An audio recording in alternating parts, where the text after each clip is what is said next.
Jessica Morgan's shift at Save Mart grocery store in Millville, Tennessee, had been typically slow for a Tuesday afternoon. The small town of 3,200 people didn't generate much midweek traffic. Most customers were retirees doing their weekly shopping, or mothers with young children picking up dinner ingredients. Jessica had worked at Save Mart for 5 years since graduating high school. It wasn't glamorous work, minimum wage plus occasional overtime, scanning groceries and dealing with difficult customers. But the job was stable.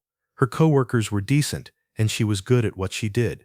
She knew most customers by name, remembered their preferences, made small talk that brightened their days. It was 3:47 p.m. when a boy walked into the store alone. He looked about 10 years old, thin and scruffy, wearing clothes that hadn't been washed recently. His hair was messy, his face dirty. He walked with his head down, not making eye contact with anyone. Jessica noticed him immediately. Kids that age didn't usually shop alone in Millville. Parents sent teenagers to grab milk or bread, but 10-year-olds typically came with adults. The boy's appearance was also concerning. He looked neglected, frightened. The boy grabbed a shopping basket and moved through the store quickly, picking items: bread, peanut butter, milk, crackers, apples, basic staples. He kept glancing toward the store entrance nervously, as if worried someone might come in. He approached Jessica's checkout lane. She smiled warmly. "Hi there, find everything okay?" The boy nodded without speaking, placing items on the conveyor belt. His hands were shaking slightly. Jessica noticed bruises on his arms, dark marks that looked like grab marks. "Are you shopping for your family?" Jessica asked gently. Another nod. The boy reached into his pocket and pulled out crumpled dollar bills and change, carefully counted money, and a piece of notebook paper with handwriting on it. "My mom gave me a list," he said quietly, sliding the paper toward Jessica. Jessica picked up the shopping list, expecting to see items written in adult handwriting. What she saw made her blood run cold. The list was written in a child's handwriting, blocky letters, some misspelled. But between ordinary grocery items, other words were written in more desperate scrawl. Bread, help us. Peanut butter, mom hurt bad. Milk, man with gun. Crackers, please help. Jessica's heart started racing. She looked at the boy who was staring at her with desperate, terrified eyes. He was maybe 10 years old, and he was begging for help the only way he could, by hiding a plea in a grocery list. Jessica's training kicked in. Save Mart had protocols for various emergencies, but this was beyond anything they'd covered. A child was asking for help. Someone was hurt. Someone had a gun. Jessica kept her voice calm and friendly, not wanting to alarm the boy or alert anyone who might be watching. "Honey, is someone waiting for you outside?" The boy nodded. "He's in the truck, watching. He said come right back or—" The boy didn't finish the sentence, but terror filled his eyes. "Okay, sweetie, I'm going to help you, but I need you to stay calm and act normal. Can you do that?" Another nod. Jessica scanned the groceries normally, moving at her usual pace, making small talk that anyone observing would think was routine. "Peanut butter is a good choice. Do you like crunchy or smooth?" "I'm a crunchy fan myself." The boy mumbled something about crunchy. While scanning items, Jessica pressed the silent alarm button under her register, a rarely used feature that alerted the manager's office and local police that there was an emergency without triggering any visible or audible alarm. "That'll be $18.47, Jessica said normally, watching the boy count out his money carefully. As he handed her the bills, Jessica leaned in slightly. "What's your name?" "Tommy." "Tommy, I'm Jessica. I'm getting you help right now, but I need to know who's in the truck and where is your mom?" "Ray. He came to our house yesterday. He has a gun. Mom tried to fight him and he hit her really bad. She's been bleeding. He made me come get food while he watches our house. He said if I tell anyone he'll kill mom and my baby sister." Jessica felt ice in her veins. A home invasion situation. A mother severely injured. A baby in danger. An armed man holding a family hostage. "Where do you live, Tommy?" "Carter Road." "The yellow house at the end. Number 247. Jessica knew the area. Rural, isolated houses spread far apart. The kind of place where someone could hold a family hostage and neighbors wouldn't notice. "Tommy, I'm going to bag your groceries. Then I need you to go back to the truck and act like everything is normal. Don't tell Ray about this conversation. Police are going to help your family. You were so brave to write that note. You might have saved your mom and sister's lives." Tommy's eyes filled with tears. "He's really mean. He'll hurt them if he knows I told. The police will handle it carefully. They're trained for exactly this situation. You did the right thing." Jessica bagged the groceries and handed them to Tommy. "You're a brave boy, Tommy. Everything's going to be okay." Tommy took the bags and walked out of the store, his small shoulders carrying an impossible burden. The moment he was outside, Jessica grabbed her phone and called 911 directly. 911's your emergency. This is Jessica Morgan at Save Mart on Main Street. A 10-year-old boy just came through my checkout with a grocery list that had "help us, mom hurt bad" and "man with gun" written on it. He told me his mom has been hurt and someone named Ray is holding his family hostage at 247 Carter Road. The boy said Ray is outside in a truck waiting for him. The dispatcher's training kicked in immediately.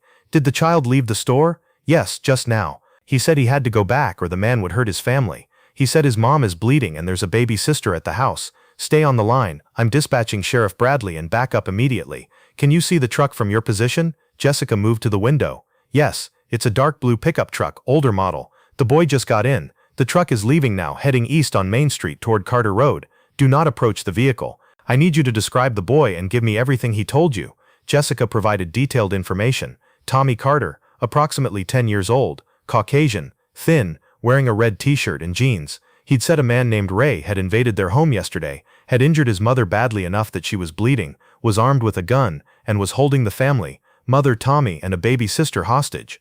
The boy said Ray made him come to the store for food, while Ray watched from the truck. He said if he told anyone, Ray would kill his mother and sister. He was terrified but brave enough to write the plea for help on his grocery list. You did exactly right by calling immediately, the dispatcher said. Sheriff Bradley is en route to Carter Road now with backup. Do not go to the location yourself. I need you to stay available by phone in case we need more information. Jessica's hands were shaking as she hung up. Her manager, Dave Reynolds, rushed over. He'd received the silent alarm notification. Jessica, what's happening? Jessica explained quickly. The boy, the list, the home invasion, the injured mother, the armed captor, the family in danger. Jesus, Dave breathed. You think it's real? I saw that boy's eyes, Dave. He was absolutely terrified, and the bruises on his arms. And he was so scared about someone watching from the truck. This is real. Dave immediately began clearing customers from the store as a precaution. If the armed man realized Tommy had alerted authorities, he might return to the store. Within minutes, the store was locked down with only employees inside. Jessica watched through the window, praying that Sheriff Bradley would reach the Carter house in time, that Tommy and his family would be safe, that her decision to call 911 wouldn't somehow make things worse. Sheriff Tom Bradley received the dispatch call while on patrol 15 minutes from Millville Center. Possible hostage situation, 2047 Carter Road. Child reported armed suspect holding family, mother injured. Suspect named Ray, armed with gun. Child may be returning to location now with suspect. Bradley immediately called for backup. All units respond to 2047 Carter Road. Possible hostage situation with injuries. Approach with caution, suspect is armed. I need ambulance on standby and TBI tactical team notified. The Tennessee Bureau of Investigation had a tactical team that handled high-risk situations, but they were based an hour away. Bradley had to handle this immediately. An injured woman and children in danger couldn't wait an hour. Deputy Sheriff Lisa Martinez and Officer Kevin Park responded, converging on Carter Road from different directions. They parked their vehicles out of sight of the yellow house and approached on foot to assess the situation. The house was a small, rundown single-story dwelling at the end of a dirt road. The dark blue truck Tommy had described was parked in the driveway. Through windows, Bradley could see movement inside. We have a confirmed hostage situation, Bradley radioed. Suspect vehicle on site. Unknown number of occupants inside. Approach with extreme caution. Bradley's training had covered hostage situations, though they were rare in rural Tennessee. The priority was determining how many people were inside, their conditions, and the hostage taker's state of mind.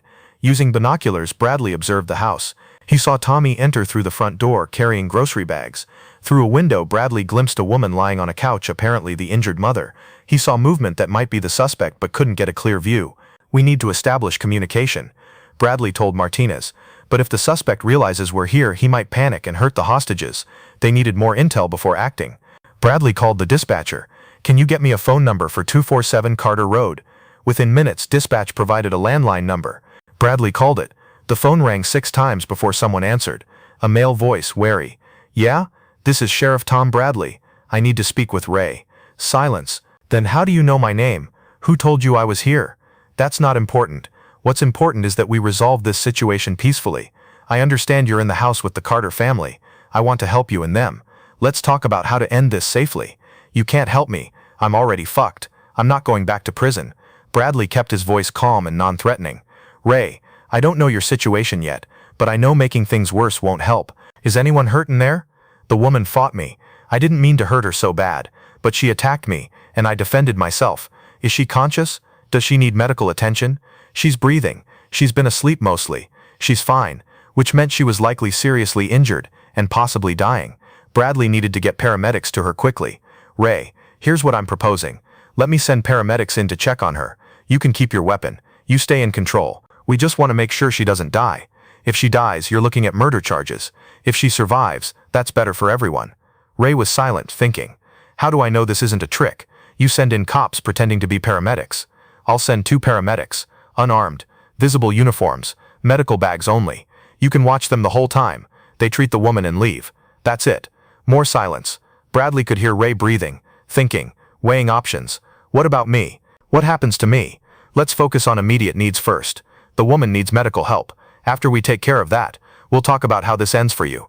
But Ray, the longer this goes on, the worse your situation becomes. If that woman dies because she didn't get medical treatment, that's on you. Let's prevent that. I didn't want to hurt her, Ray said, his voice breaking slightly. I just needed somewhere to hide for a few days. She came at me with a knife. I had to defend myself. Bradley recognized the tone. A scared, desperate man trying to justify his actions. Ray wasn't a hardened criminal. He was someone in a bad situation making worse decisions. That was actually more dangerous, unpredictable, emotional, likely to panic. I believe you didn't intend for this to happen, Bradley said soothingly. But we need to fix it before it gets unfixable. Let the paramedics help her. We'll figure out everything else after. Ray made a decision. 2 paramedics, unarmed. They come in slow, hands visible. They check the woman. Then they leave. If anyone else tries to come in, I start shooting. I got nothing to lose anymore. Understood. Give me 10 minutes to get paramedics here. I'm going to hang up now, but I'll call you back when they're ready to come in. Bradley disconnected and briefed his team. We have an unstable hostage taker who's scared and desperate. He's agreed to let paramedics check on the injured woman. This is our chance to get eyes inside, assess the situation, and potentially extract hostages. The ambulance arrived. Parking out of sight, paramedics Mike Davis and Sarah Johnson were briefed on the situation. Both were experienced and had training on treating patients in hostile environments. Your priority is the woman, Bradley told them. But observe everything. How many hostages, their conditions, where the suspect is positioned, weapons visible, layout of the house, any opportunities for tactical entry. But be subtle. Don't stare or seem like you're gathering intelligence. Davis and Johnson prepared their medical bags and approached the house slowly, hands visible, moving deliberately. Bradley called Ray to let him know they were coming. The front door opened. A man appeared, late 30s, thin, unshaven, holding a pistol but not directly pointing it at the paramedics. He looked exhausted and stressed. Slow, hands where I can see them. Drop the bags and open them so I can see inside. Davis and Johnson complied, showing that the bags contained only medical equipment. Ray nodded and they picked up the bags and entered. Inside they found Cheryl Carter, the mother, lying on the couch semi-conscious. She had a severe head injury. Her face was swollen and bruised, and there was dried blood matted in her hair. She'd been beaten badly. Ma'am, I'm Mike. I'm a paramedic. Can you hear me? Cheryl's eyes fluttered open. My babies, she whispered. Please, my babies. Your children are here in the house. They're okay. I need to check your injuries. Davis performed a quick assessment while Johnson prepared supplies. Cheryl had likely suffered a concussion, possibly skull fracture. She needed immediate hospitalization. Her vital signs were weak but stable. She'd survived this long, but her condition could deteriorate rapidly. Ray hovered nearby, gun in hand, watching everything. Tommy sat on a chair holding his baby sister, maybe 18 months old, crying quietly. Both children looked terrified. She needs to go to a hospital, Davis told Ray. She has a serious head injury. If she doesn't get CT scan and treatment soon, she could die or suffer permanent brain damage. I can't let her leave. If she goes to the hospital, cops will know exactly where I am. They already know where you are, Davis said carefully. The sheriff is outside, but this woman will die if she doesn't get treatment. Is that what you want? To be responsible for her death? Ray's face showed conflict. He was desperate, but not a monster. I didn't mean for this to happen. Johnson spoke gently. Ray, I can see you're not a bad person. You're in a difficult situation.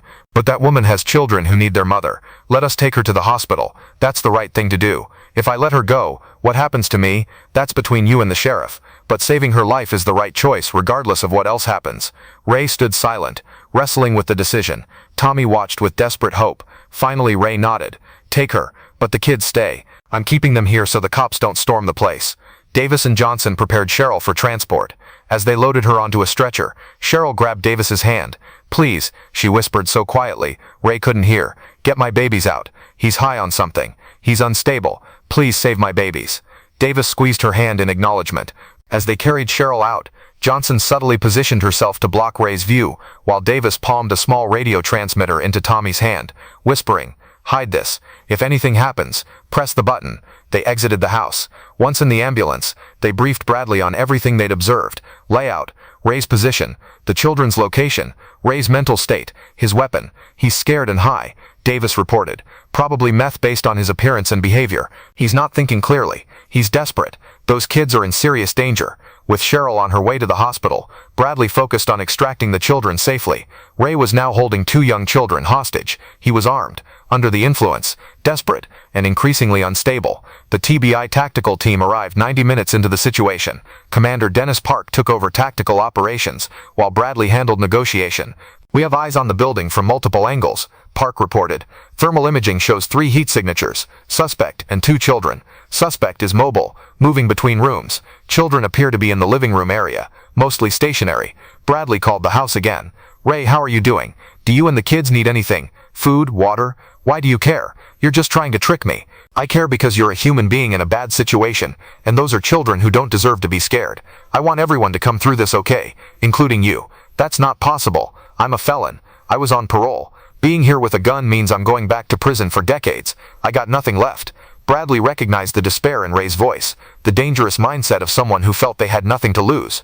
"Ray, I need you to listen carefully. You're right that you're in legal trouble, but the severity depends entirely on how this ends. If you let those children go right now, unharmed, that's a huge point in your favor. Judges and prosecutors consider cooperation and protecting innocent people. If you hurt those kids, you're looking at the worst possible charges. The difference between decades in prison and spending the rest of your life there is what you do in the next few hours. They'll shoot me the second I walk out. No one is going to shoot you if you surrender peacefully. You have my word as sheriff. You come out hands up, no weapon, and you'll be arrested and processed. No violence. I don't trust cops. I understand. But what choice do you have? You can't stay in that house forever. You're surrounded. There's no escape. Your only real options are surrender now, while those children are unharmed. Or wait until this situation forces us to come in tactically. If we have to breach, things get dangerous. People get hurt. Possibly those kids. Don't let that happen." Ray was quiet, thinking. Bradley could hear him pacing, breathing heavily. "I need guarantees," Ray finally said. "I want it in writing that I get a fair trial, consideration for the fact that I didn't kill anyone, that I let the woman get medical treatment, that I didn't hurt the kids. I can arrange for those considerations to be documented," Bradley said. "The prosecutor can provide a written statement acknowledging your cooperation, but I need you to release the children first. That's the only way to demonstrate you're serious about resolving this peacefully." More silence. Then Tommy's voice, small and frightened. "Mr. Ray, I'm really scared. My sister won't stop crying. Can we please go? We won't tell anyone anything bad about you." Ray's voice strained. "Kid, it's not that simple. Tommy, braver than any 10-year-old should have to be. My mom always says everyone deserves a second chance. You can have a second chance if you let us go. Please, my sister needs our mom. She's just a baby." Bradley held his breath. Sometimes hostages could influence captors in ways negotiators couldn't. The line went quiet for a long moment. Then Ray, "Sheriff, if I send the kids out, you promise no one shoots me. You have my word. Send the children out through the front door. Then you follow with your hands up, no weapon. We'll secure you safely and get you processed. No violence." "How do I know you're telling the truth?" "Because I've been honest with you this entire time. Because I have no reason to hurt you if you surrender peacefully. And because if I violate that promise, I lose my job and my reputation. I'm not going to do that. Send the kids out, Ray. Let them be with their mother." Another long pause. Bradley could hear muffled conversation, Ray talking to Tommy. Then the front door opened. Tommy emerged, carrying his baby sister. He walked toward the police vehicle slowly, shielding his sister with his body. Officers met him halfway, guiding both children to safety. Tommy was crying but trying to be brave. "Is my mom okay? Is she going to die?" "Your mom is at the hospital getting help," Bradley assured him. "You were so brave, Tommy. You saved her by getting help." With the children safe, Bradley refocused on Ray. "Ray, the kids are out. That was the right decision. Now it's your turn. Come out with your hands up. Let's end this peacefully." Ray appeared in the doorway, looking defeated and scared. He held the gun loosely at his side. "Put the weapon down, Ray. Set it on the ground and step away from it. Then walk toward us with your hands on your head." Ray hesitated. For a moment, Bradley feared he might make a suicidal decision. Then Ray set the gun down, kicked it away, put his hands on his head, and walked forward. Tactical officers moved in quickly, securing Ray in handcuffs. The The entire arrest took 30 seconds. No shots fired. No one hurt. The 19-hour standoff was over. Cheryl Carter survived her injuries, but required surgery for a skull fracture and extensive recovery time. The beating Ray had inflicted had been severe. If she'd gone another few hours without treatment, she likely would have died from brain swelling. Your son saved your life, the doctor told Cheryl once she was conscious and stable. He got help by writing a message on his grocery list. The store clerk recognized his plea and called police immediately. If he hadn't done that, you wouldn't have received medical treatment in time. Cheryl cried, overwhelmed with gratitude and horror at what her children had endured. Tommy had been forced to be brave beyond his years. Her baby daughter had spent hours terrified. The trauma would affect them for a long time. Tommy and his sister were placed temporarily with Cheryl's parents while she recovered. Child Protective Services evaluated the situation and determined the children had been victims of a crime, not neglect. They could return to their mother once she was physically able to care for them. Tommy struggled with nightmares and anxiety after the ordeal. He had flashbacks to Ray holding the gun, to his mother lying injured, to the terrifying hours waiting to see if his grocery list plea would be noticed. I was so scared the lady at the store wouldn't see my note, Tommy told the child psychologist, Dr. Sarah Martinez, or that she would see it but not believe me, or that Ray would find out and hurt Mom and Sissy. I didn't know if writing that note was smart or the stupidest thing ever. It was incredibly brave and smart, Dr. Martinez assured him. You found a way to ask for help even though you were terrified. You thought creatively under pressure. You saved your mother's life and your sister's. You're a hero, Tommy. Tommy didn't feel like a hero. He felt scared and small, but with therapy and family support, he slowly began to heal. Jessica Morgan, the grocery store clerk who'd recognized Tommy's plea, was shaken by the experience. She kept thinking about how close she'd come to missing the note, to just scanning groceries without really reading the list, to letting a terrified boy return to a dangerous situation without help. What if I'd been distracted and didn't read the list carefully? Jessica told her manager Dave. What if I'd thought it was a prank? What if I'd been too afraid to call 911? That family could have died. But you weren't distracted, Dave said firmly. You did read it carefully. You recognized it wasn't a prank. You called for help immediately. You did everything right. That boy and his family are alive because of you. Jessica struggled with the what-ifs nonetheless. She sought counseling to process her own trauma from being involved in such a serious situation. You're experiencing a normal response to an abnormal event, her therapist explained. You were suddenly responsible for life and death decisions. That's a heavy burden, but you carried it well. The outcome was positive because of your actions. Ray Mitchell was charged with home invasion, kidnapping, aggravated assault, unlawful possession of a firearm by a felon, and child endangerment. He faced decades in prison. Ray's backstory emerged during investigation. He was a meth addict with prior convictions for burglary and drug offenses. He'd been on parole and had violated terms by using drugs and possessing a weapon. Desperate and high, he'd broken into the Carter house looking for a place to hide from police who were searching for him on an unrelated warrant. When Cheryl confronted him, he'd beaten her severely. I didn't mean for it to go that far, Ray told investigators. I just needed somewhere to stay for a couple days. She came at me with a knife and I lost control. Then I didn't know what to do. I panicked. I knew if I left she'd call cops immediately. So I kept them there while I figured out what to do next. Ray's attorney tried to argue diminished capacity due to drug intoxication, but prosecutors weren't sympathetic. He held a family hostage for 19 hours. He severely injured a mother in front of her children. He terrorized a 10-year-old and a baby. The fact that he was high doesn't excuse any of that. Ray eventually pleaded guilty in exchange for a sentence of 30 years without parole rather than risking life imprisonment at trial. At sentencing, Cheryl provided a victim impact statement. Ray Mitchell invaded my home, beat me nearly to death, and held my children hostage. My son had to hide a cry for help on a grocery list because he was too terrified to speak. My baby spent hours crying in fear.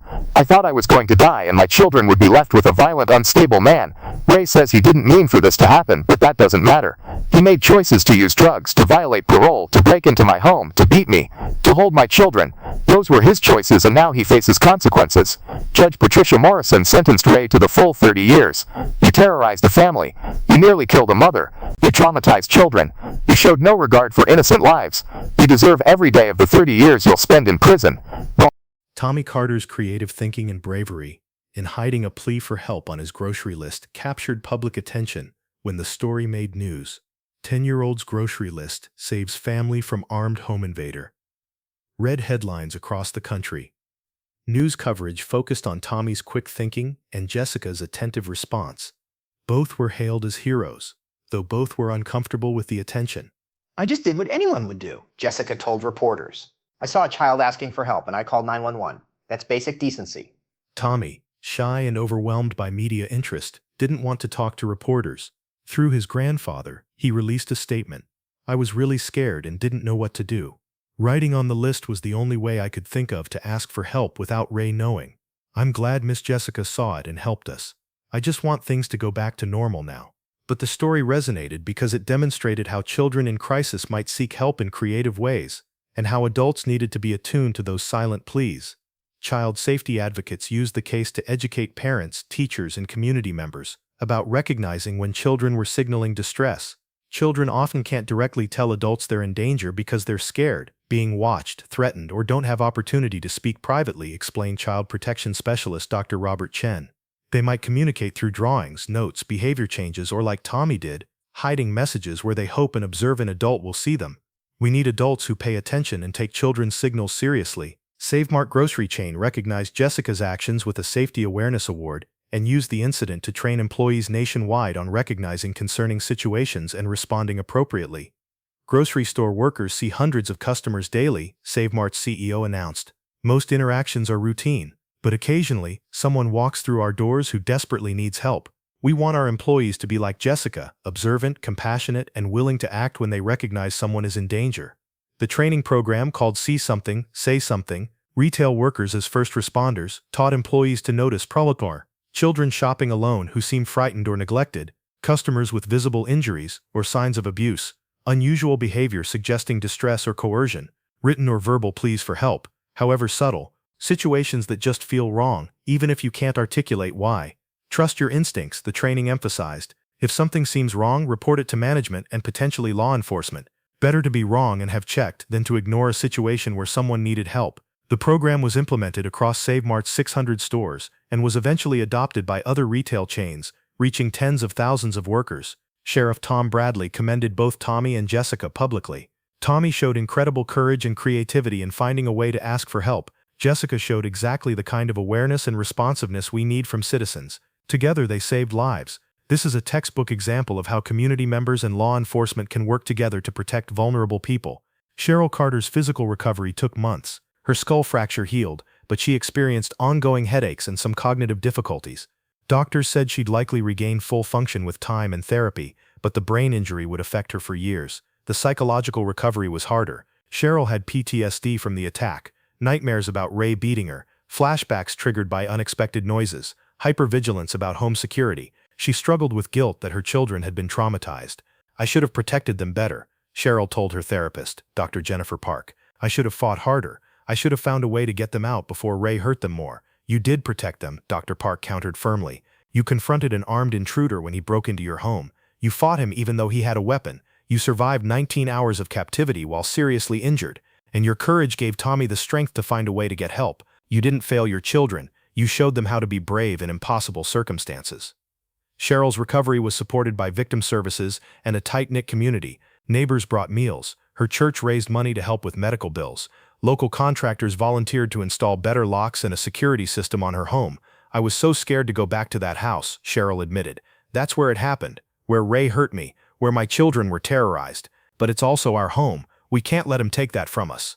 With support, Cheryl and her children moved back into their house 3 months after the incident. Tommy struggled initially. He'd have panic attacks when someone knocked on the door, convinced Ray had somehow returned. But with the new security system and therapy, he slowly adjusted. Tommy's trauma manifested in various ways. He became hyper-responsible, constantly worried about his mother and sister's safety. He checked locks repeatedly. He had difficulty concentrating at school. He experienced separation anxiety, not wanting his mother out of his sight. "Tommy is carrying weight no 10-year-old should have to carry," Dr. Martinez explained to Cheryl. "He feels responsible for the family's safety because he was the one who got help. He's afraid that if he's not vigilant, something bad will happen again.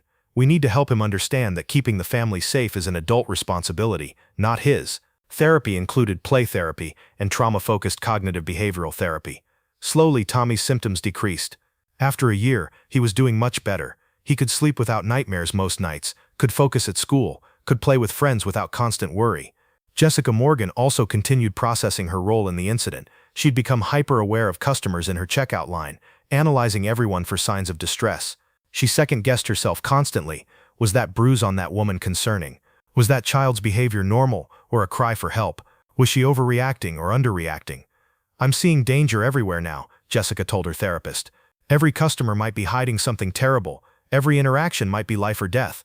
I know that's not rational, but I can't turn it off. Her therapist helped her develop healthier boundaries. You can be observant and caring without taking responsibility for every person who walks through your store. You did something extraordinary when you recognized Tommy's plea, but you can't save everyone. You can notice concerning signs and report them appropriately. That's enough. Jessica gradually found balance. She remained attentive, but learned to distinguish genuine concerns from anxiety-driven hypervigilance. She continued working at Save Mart, now with a deeper appreciation for the importance of paying attention to customers. The Carter family maintained contact with Jessica. Cheryl brought Tommy to the store several times to see her, reinforcing that Jessica was someone safe who'd help them. "You're part of our story," Cheryl told Jessica during one visit. "You're the person who saw my son's silent cry for help and acted on it. You saved our lives. We want Tommy to know you, to understand that there are good people who help when others are in danger." Tommy, now less terrified and more able to express himself, told Jessica, "Thank you for reading my list. I was so scared you wouldn't see the words, or that you'd see them but think I was playing a game. But you believed me and got help. You saved my mom." Jessica hugged him, tears in her eyes. "You saved your mom, Tommy. You were brave and smart. I just made a phone call. You're the real hero." 2 years after the incident, Cheryl Carter had recovered sufficiently to become an advocate for home invasion victims and child safety. She partnered with local law enforcement and victim services to provide support to other families who'd experienced similar traumas. "Home invasion is a uniquely violating crime," Cheryl explained at a community safety meeting. "Someone breaks into the place where you're supposed to be safest. They threaten your family. They destroy your sense of security. The psychological impact is profound and long-lasting. Victims need specialized support to recover." Cheryl helped establish a support group for home invasion survivors, providing a space where victims could share experiences and coping strategies with others who truly understood what they'd been through. Jessica began working with Save Mart Corporate to expand the See Something, Say Something training program. She shared her experience at training sessions, teaching retail workers how to recognize silent cries for help. "Tommy couldn't tell me directly that his family was in danger," Jessica explained to a room full of grocery store employees. "He was 10 years old, terrified, and being watched by an armed man. So he hid a plea for help on his shopping list, hoping I'd notice. What if I'd been rushing and just scanned items without reading? What if I'd seen it but dismissed it as a prank? What if I'd been too unsure to call 911? That family could have died." She taught employees to pay attention to customers, especially children who seemed distressed, to read between the lines of interactions, to trust instincts when something felt wrong, and to report concerns without hesitation. "You're not investigators," Jessica emphasized. "You're not required to be certain something is wrong. If you see concerning signs, report them to management and potentially law enforcement. Let professionals determine if intervention is needed. Your role is just to notice and care enough to say something." The training reached thousands of retail workers across multiple chains. It led to documented cases where attentive employees identified people in crisis and connected them with help, not always dramatic situations like Tommy's, but domestic violence victims, trafficked individuals, elderly people being exploited, children experiencing neglect, people in medical emergencies. "Jessica's training creates a network of aware observers," said Dr. Lisa Chen, who studied community-based safety initiatives. "Retail workers interact with thousands of people daily. If they're trained to notice signs of distress and empowered to report concerns, they become an effective safety net catching people in crisis." Tommy Carter, now 12 years old and doing well in school, participated in some of the advocacy work. He spoke at schools about safety and asking for help when in danger. "I was really scared and didn't know what to do," Tommy told a group of 5th graders at his former elementary school. "I couldn't tell anyone directly because the bad man was watching, so I thought about what I could do that wouldn't seem suspicious. Writing on the grocery list was my way of asking for help secretly. If you're ever in danger, think about creative ways to get help. Write a note, use a code word, signal somehow. And adults, please pay attention to kids. We might be trying to tell you something important even if we can't say it out loud." His message resonated with both children and adults.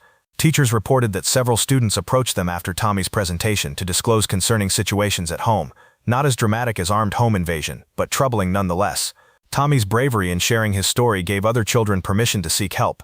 5 years after Tommy's grocery list saved his family, the case continued influencing discussions about child safety, community awareness, and creative crisis communication.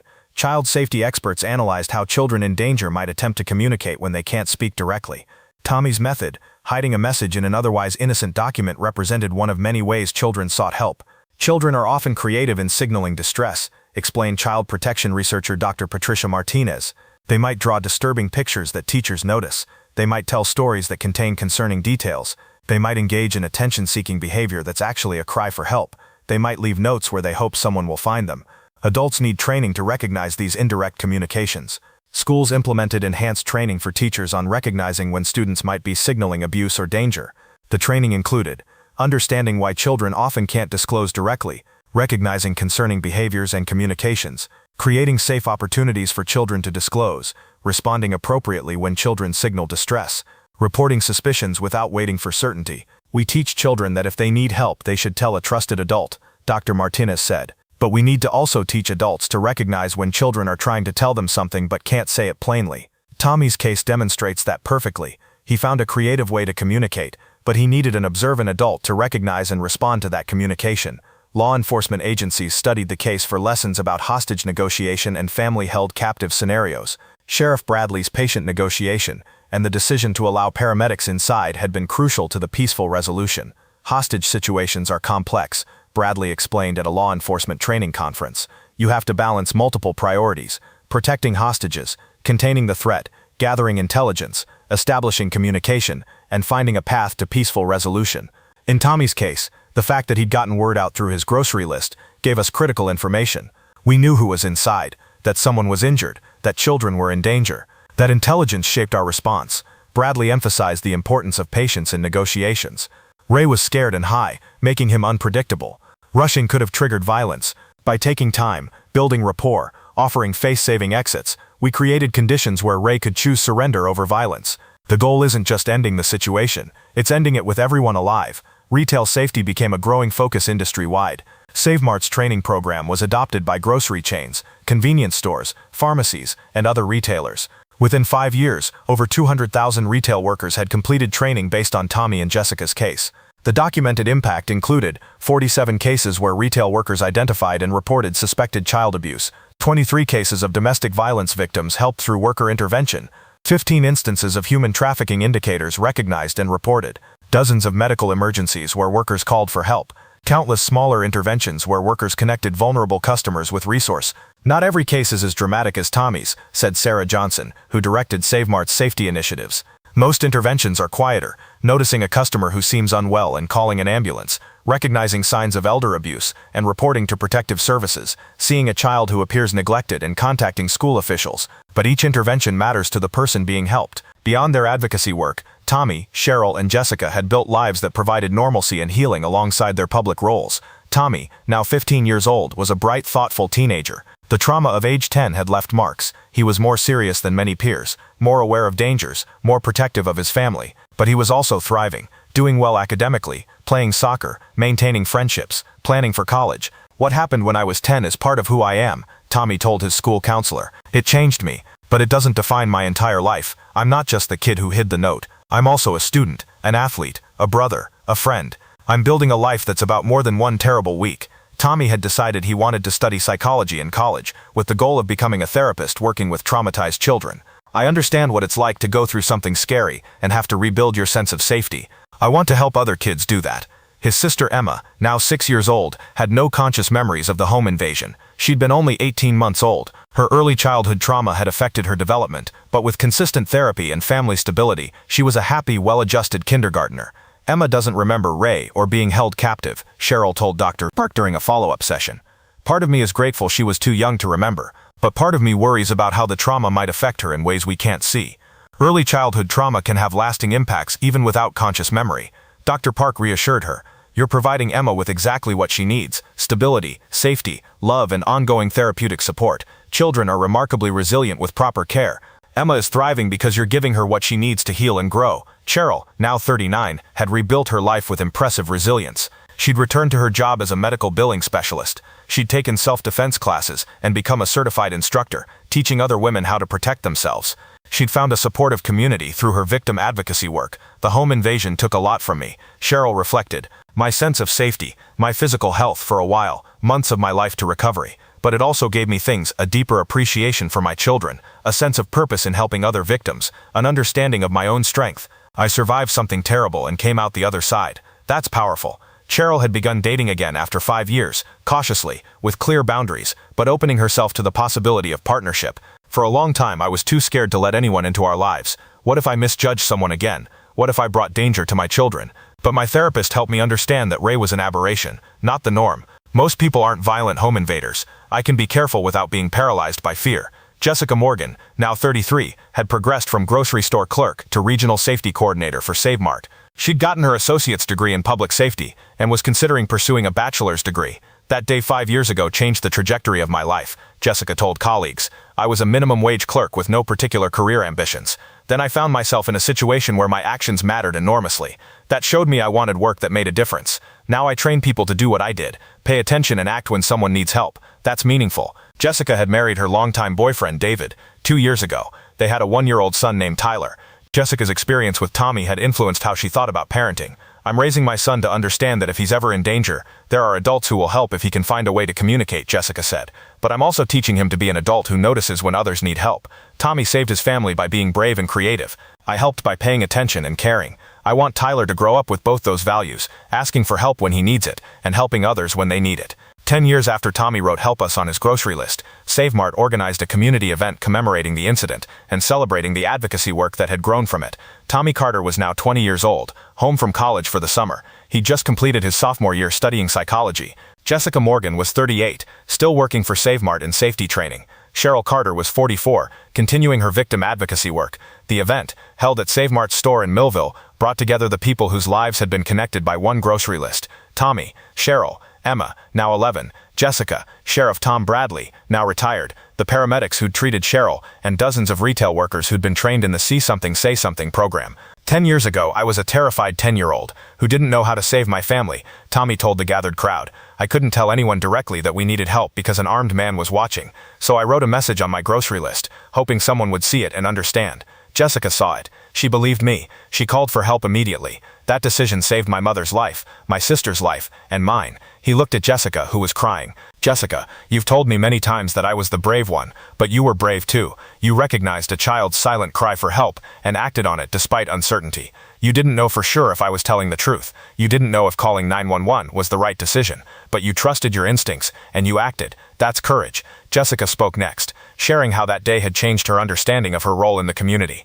I was just a grocery store clerk. I thought my job was scanning items and making small talk. Then Tommy came through my line with a list that changed everything. Suddenly I was responsible for life and death decisions. I was terrified of making the wrong choice, but I chose to believe a scared child and call for help. That was the right choice. She addressed the retail workers in the audience. Every one of you has the power I had that day. The power to notice when something's wrong. The power to care enough to act. The power to make a phone call that could save lives. You don't need special training or authority. You just need awareness and compassion. Pay attention to your customers. Trust your instincts. Report concerns. You might save someone. Cheryl Carter spoke about survival and recovery. 10 years ago, a man invaded my home, beat me nearly to death, and held my children hostage. I thought we were going to die. Then my son found a way to ask for help, and a store clerk recognized his plea.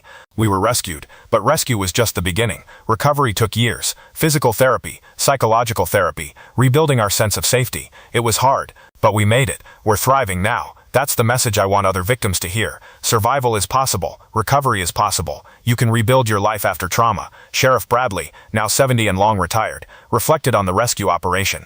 Tommy's case was one of the most challenging situations I faced in 30 years of law enforcement. An armed, unstable hostage taker, an injured victim needing immediate medical care, children in danger, limited time and resources. But it ended peacefully because of good decisions by multiple people. Tommy finding a way to communicate, Jessica recognizing and reporting, my team negotiating patiently, paramedics bravely entering to treat Cheryl, and ultimately Ray choosing surrender over violence. Everyone played a role in the positive outcome. The event concluded with the unveiling of a plaque at Save Mart commemorating Tommy and Jessica's actions and the safety initiative that had grown from their story. On this site, June 14, 2015, 10-year-old Tommy Carter courageously sought help for his family by hiding a plea on his grocery list. Store clerk Jessica Morgan recognized his silent cry, believed him, and immediately contacted law enforcement, saving 3 lives. Their bravery inspired the See Something, Say Something Retail Safety Initiative, which has trained over 500,000 workers and helped countless people in crisis. May we all have the awareness to notice when others need help and the courage to act. Tommy and Jessica stood together for photographs, 2 people forever linked by one moment of crisis and 10 years of shared purpose. The terrified 10-year-old had become a confident young man studying to help other trauma survivors. The minimum wage clerk had become a safety coordinator training thousands. Both had transformed their trauma into meaningful work, protecting others. 15 years after Tommy Carter wrote "Help Us" on a grocery list, the ripples from that desperate plea continued spreading in ways that would have seemed impossible that terrifying day. The See Something, Say Something program had reached over 1 million retail workers across the United States and had been adapted for international use in Canada, the UK, and Australia. The training was now standard in the retail industry, required by many companies and recommended by professional associations. Documented impact over 15 years included over 3,000 cases where trained retail workers identified and reported people in crisis, estimated prevention of dozens of deaths through rapid response to medical emergencies, multiple child abuse situations recognized and reported, domestic violence victims connected with resources, human trafficking indicators reported to authorities, countless quieter interventions where workers helped vulnerable customers. Tommy and Jessica's story fundamentally changed how the retail industry thinks about community safety, said Dr. Robert Martinez, who'd studied the program's impact. Before their case, retail workers were trained almost exclusively on customer service and loss prevention. Now they're also trained on recognizing crisis situations and responding to help customers in danger. That cultural shift has saved lives. Tommy Carter, now 25, had completed his master's degree in clinical psychology and was working as a therapist specializing in childhood trauma. He brought both professional training and lived experience to his work. "I understand what my young clients are experiencing in ways therapists who haven't been through trauma can't," Tommy told supervisors. "I know what it's like to be terrified, to feel powerless, to have to find creative ways to seek help. I know what recovery looks like from the inside. That gives me credibility and empathy. But I'm careful to not let my experience overshadow professional judgment. Every client's trauma is unique." Tommy had also written a book about his experience titled The Grocery List: How One Boy's Creative Courage Saved His Family. The book combined memoir with practical guidance about recognizing when children were in danger and responding appropriately. "I wrote this for two audiences," Tommy explained. "For children who might be in danger, showing them that there are creative ways to seek help even when you can't speak directly. And for adults, teaching them to pay attention to children's indirect communications. Kids in crisis often can't tell you plainly what's wrong. You have to notice the signs they're giving you." The book became required reading in many social work and education programs and was distributed through child protection organizations. Emma Carter, now 16, had grown into a confident teenager with no conscious memories of the home invasion that had occurred when she was 18 months old. She'd grown up hearing the family story but experienced it as history rather than lived trauma. "It's weird having a family story that's famous," Emma told friends. "Everyone knows about my brother's grocery list and how it saved us, but I don't remember any of it. It's like it happened to different people. Still, it's shaped our family. The advocacy work Mom and Tommy do, the way we think about safety and helping others. I'm proud of them." Emma volunteered with her mother's victim support organization, helping with administrative tasks and connecting with younger siblings of trauma survivors. She planned to study nursing in college, inspired by the paramedics who'd helped her family. Cheryl Carter, now 49, had become a respected voice in victim advocacy. She directed a nonprofit organization providing support to home invasion and kidnapping survivors, serving families across Tennessee and neighboring states. "Every family we help represents lives rebuilt after devastation," Cheryl told a gathering of supporters. "Home invasion creates unique trauma, violation of your safe space, helplessness in your own home, fear that never quite goes away. Our organization provides what my family desperately needed 15 years ago: specialized therapy, practical support, and community with others who truly understand." Cheryl had remarried 5 years ago to a kind, patient man who respected her trauma and supported her advocacy work. They'd blended their families, Cheryl's children and his 2 teenagers, into a loving household. "I didn't think I'd ever trust someone enough to build a partnership again," Cheryl admitted. "The home invasion destroyed my sense of safety and my ability to trust, but with therapy and time, I healed enough to open myself to love again. That's part of recovery, not just surviving, but eventually thriving and building the life you want." Jessica Morgan, now 43, had risen to Vice President of Community Safety for Save Mart's national operations. She oversaw safety initiatives across 1,200 stores and had become a nationally recognized expert on retail-based community safety. That day 15 years ago, when I read Tommy's grocery list, changed my life's direction completely, Jessica told a business leadership conference. "I was a minimum wage employee, with a high school diploma and no particular ambitions. Then I was thrust into a situation where my decision mattered enormously. That showed me I was capable of more than I'd imagined. It sparked a career I never would have pursued otherwise." Jessica had 3 children now: Tyler, age 14, and twin daughters, Sophia and Lily, age 9. She'd made work-life balance a priority, ensuring her advocacy work didn't consume her life the way it easily could have. "The work is important, and I'm proud of it," Jessica said. "But my first responsibility is to my family.